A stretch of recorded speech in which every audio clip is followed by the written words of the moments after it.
I started using when I was 16 years old. It went from me using recreational on the weekends to finally at my stopping point at 26, I couldn't get up out of the bed unless I was using. I was making a lot of bad choices, and through those choices, I was headed down a road of destruction. This story could be anyone's.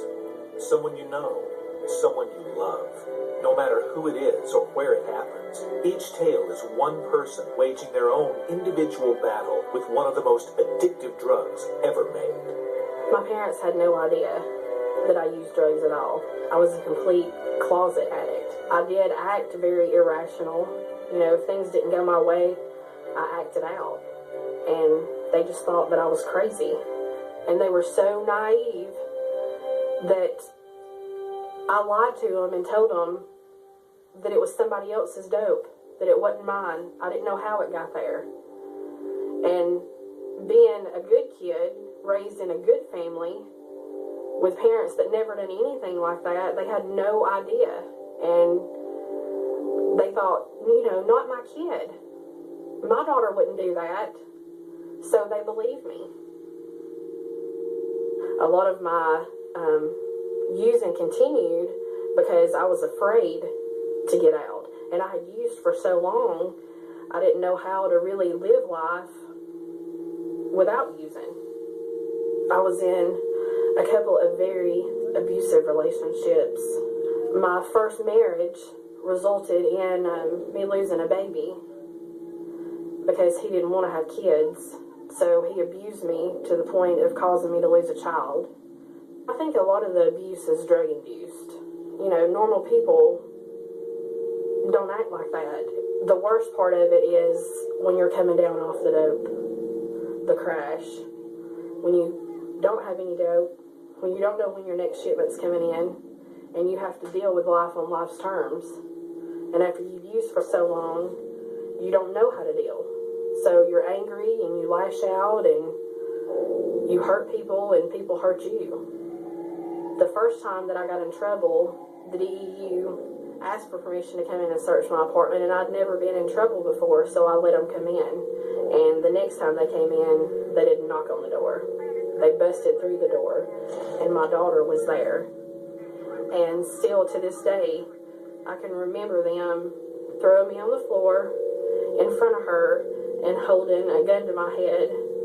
And I remember her saying, "Get that gun away from my mommy." At that moment, I knew that I had to do something different because I didn't want to raise my daughter that way. So I hit my hands and knees and I prayed to God to help me and to send something to me for help. And 2 weeks later, I wound up at an NA meeting going to support another friend and realized that that was my answered prayer. Mothers Against Methamphetamine heals families, leading addicts to the mercy of Jesus Christ for deliverance and restoration. Jesus Christ calms the storm in the addict's life and makes true peace and real joy possible. His forgiveness is a mighty, mighty power. I've been a Christian for a real long time, but I felt like the Christianity that I was brought up in, the religious aspect of it, that I had done so much. How could God still love me? I was such a bad person. But what I've come to realize is that He's always been there for me throughout everything. He has saved my life through everything. So I prayed, and just like Jesus does when you ask Him to save you, and He wipes your slate clean from all your sins, He wiped my slate clean. And today I don't have anything hanging over my head. Mothers Against Methamphetamine's chapters bring quality educational materials that glorify God into communities across the nation. We equip everyday citizens to take action against methamphetamine addiction in a professional manner.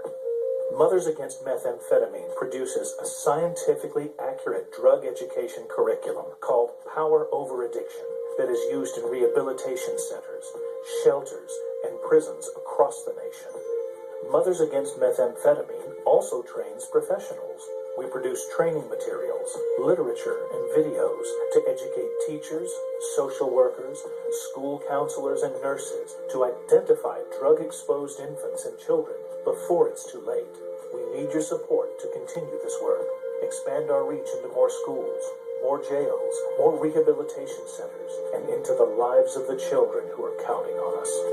Your prayers, your volunteer time, your gifts of financial support make it possible for us to calm the storm and achieve our mission, to glorify God by providing competent and compassionate drug education and rehabilitation resources that reflect the mercy of Jesus Christ for the addict, his family, and the community. You know, it doesn't matter what you've done, it doesn't matter who you are or what you've been through.